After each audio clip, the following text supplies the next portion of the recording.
네, 여러분들 한 주 잘 지내셨나요? 이렇게 다시 주일이 됐습니다. 반갑습니다. 여러 가지 많은 일들이 있을 거지만 네, 항상 응원하고 있습니다. 우리 같이 힘내서 파이팅 합시다. 우리 같이 얼굴 보는 그날까지 파이팅 합시다. 네, 우리가 지난주에 어떤 얘기를 했었죠?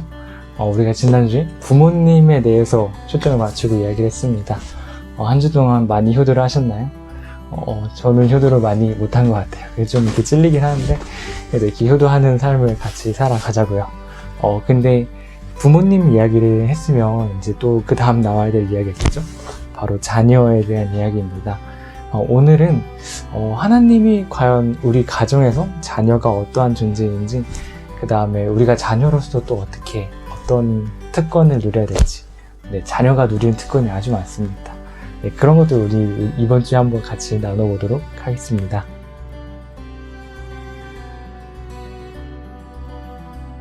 여러분들은 지금 10대를 지나고 있습니다.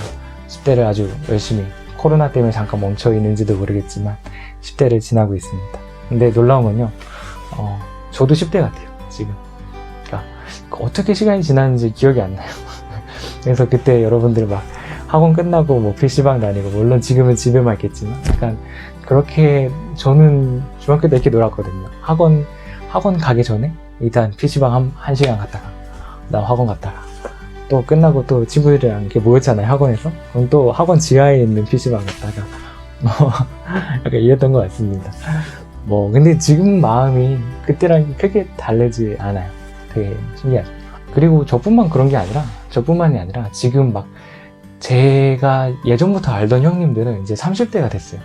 제가 25이 되고, 이제 제가 20살 때 25이었던 형님들은 이제 30이 된 거예요. 근데 막 결혼도 하셔요. 근데 자기가 어떻게 벌써 30이 됐는지 모르겠대.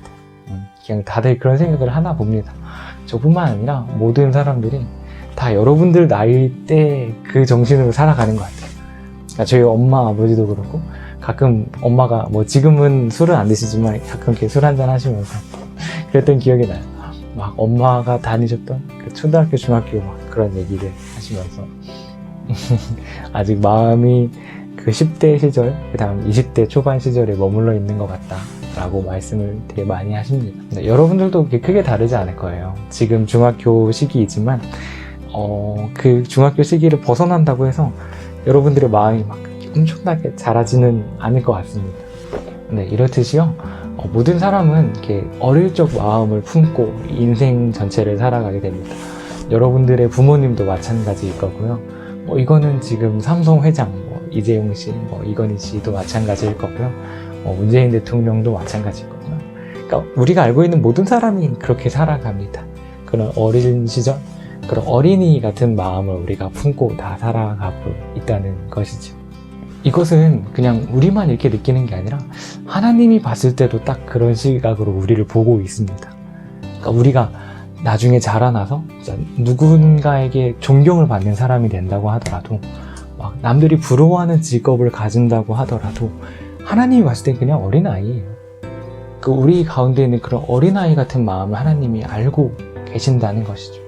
그래서 예수님께서 이 땅에 오셨을 때 각 사람을 한 사람의 어른으로 대하기보다는 어린아이처럼 대하셨어요. 병든 사람을 고쳐주고요, 그런 마음이 상한 자, 마음이 눌린 자들에게 가서 이렇게 케어해주고요, 아주 그냥 그 사람의 그런 본질을 꿰뚫어 보셨던 예수님의 그런 모습들을 여러분들 잘 알고 계십니다. 네, 그래서 예수님은 이렇게 양을 치는 목자로 묘사를 한 게 바로 그런 이유예요. 예수님께서 우리를 봤을 땐 다 어린아이 혹은 양과 같거든요. 너무나도 나약하고 너무나도 이렇게 부족함이 많은 존재라는 것을 하나님은 이미 알고 계셨습니다.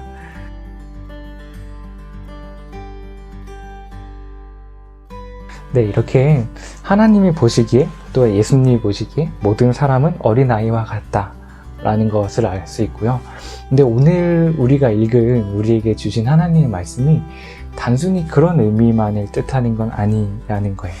그래서 우리가 과연 예수님께서 어떠한 의도로 이 말씀을 하셨는지 그 당대 시대상도 같이 살펴보아야 할 의무가 있습니다. 우리 같이 한번 읽어보고 여기에 대해서 알아볼게요. 오늘 말씀 그런 전체 중에서 15절 한 절만 우리가 같이 읽어보겠습니다. 네, 같이 읽겠습니다.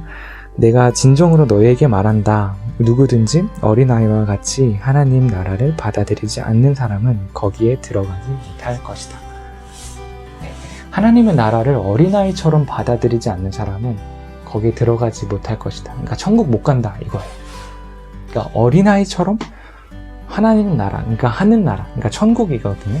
그러니까 천국을, 하나님이 계신 그 천국을 어린아이처럼 우리가 받아들이지 않으면 천국에 갈 수 없다. 그러니까 구원받지 못한다라는 거예요. 지옥에 간다. 이런 의미겠죠. 우리가 그냥 이 말씀만을 봤을 때는 어린아이와 같이 천국을 받아들인다라는 말을 그냥 단순하게 의심하지 말고 어린아이처럼 순수하게 받아들여라. 이렇게 많이들 생각을 하게 됩니다.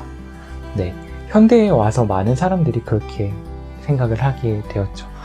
그러나 이 부분에 대해서 그냥 우리가 지금 우리가 가진 생각으로 이 말씀을 볼 게 아니라 당시에 예수님께서 말씀하셨던 예수님 당시에 어떤 생각을 가지고 이런 어린이라는 표현을 썼는지를 우리가 알아보아야 합니다. 네, 그래서 거기에 대해서 우리가 조금 더 이렇게 생각을 해보도록 할게요. 우리가 어린이 하면 떠오르는 것들이 어떤 거 있죠?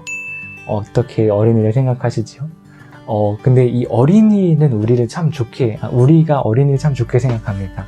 되게 귀여운 이미지로 우리가 이해를 많이 할 거예요. 참 이렇게 순수하고, 참 이렇게 받아들이는 게 참 쉽고, 이렇게 잘 말을 듣고, 물론 어린이들 가르치다 보면 말 참 안 듣지만, 우리가 그냥 어린이란 단어만 들었을 때는 굉장히 좋은 인식을 이렇게 많이 가질 수 있습니다.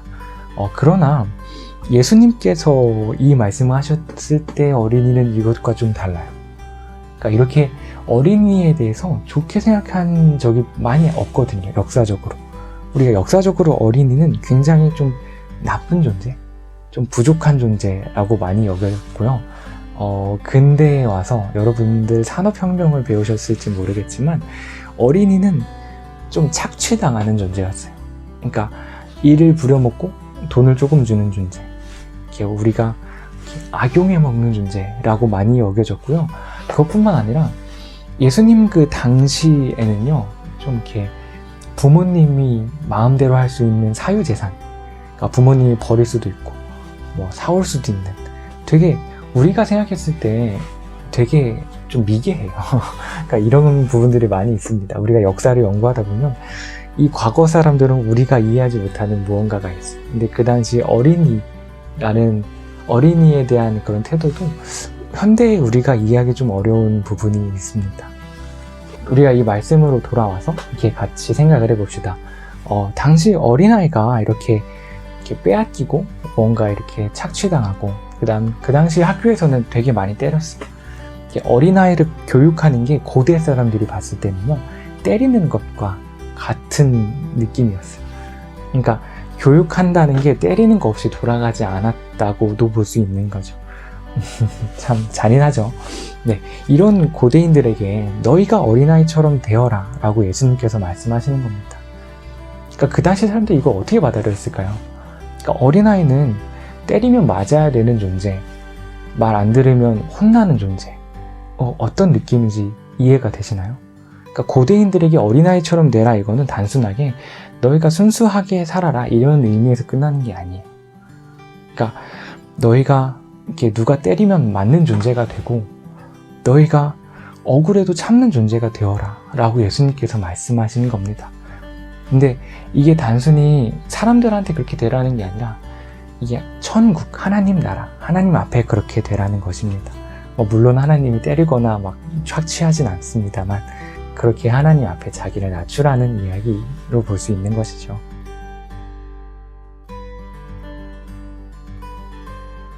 네, 믿는 사람들은 하나님에 대해서 두 가지의 반응을 보입니다. 첫 번째는 어떤 반응이냐면요, 하나님 앞에 자기가 동등한 존재가 돼요. 하나님한테 무언가를 요구합니다. 마치 이런 것 같아요. 하나님, 내가 하루에 1시간씩 기도했는데 이 정도는 나한테 줘야죠. 이런 거예요. 하나님, 내가 이렇게 성경도 열심히 봤는데 내가 구원받아야죠. 내가 축복받아야죠. 뭐 이런 식으로 하나님 앞에. 이게 어린아이와 같은 태도로 보이십니까? 그건 아니죠. 그 두 번째 사람은 어린아이처럼 되게 하나님 앞에 접근합니다. 하나님, 내가 하나님 너무 좋아서 오늘도 기도 1시간 했습니다. 너무 좋아요. 하나님 사랑합니다. 이런 식으로 접근하는 거예요. 마치 그 두 번째 사람처럼 되어라 라는 말씀입니다. 하나님 앞에서 우리가 무언가를 거래할 수가 없어요. 하나님한테 무언가를 요구할 수가 없습니다. 우리가 어린아이처럼 아무것도 요구할 수 없는 사람이 되어야 한다는 것입니다.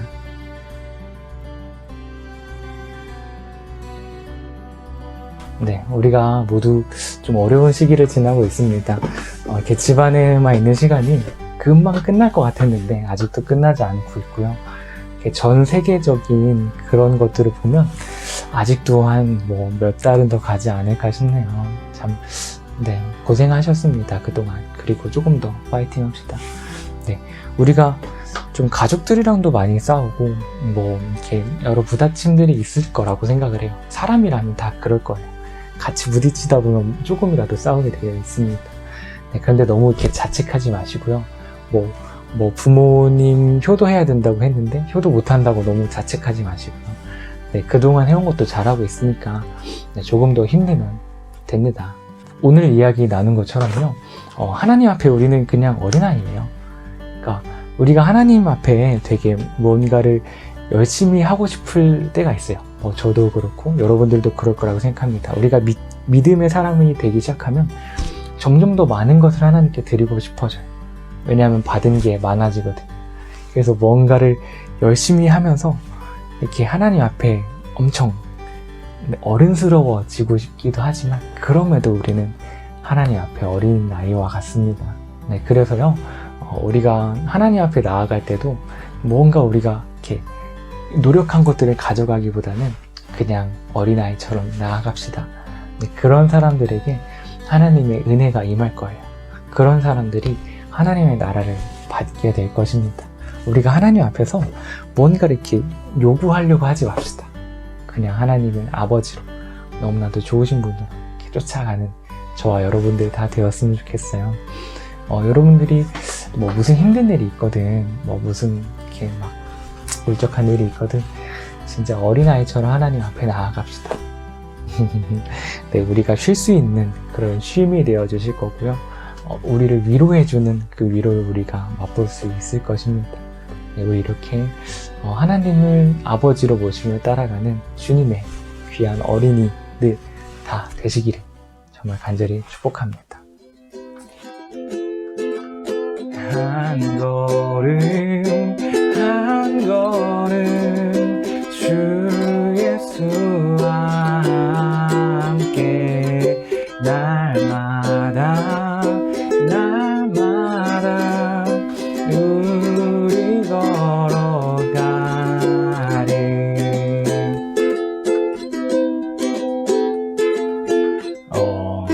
어린아이 같은 우리 미련하고 약하나 주의 손에 이끌려 생명길로 가겠네.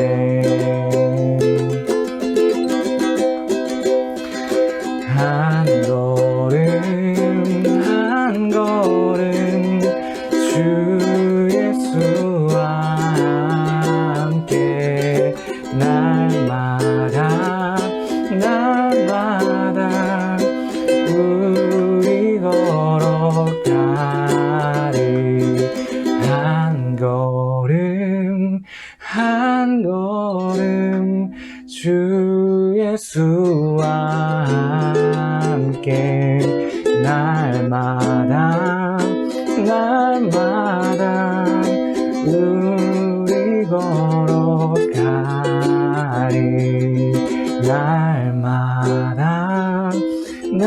날마다 우리 걸어가리.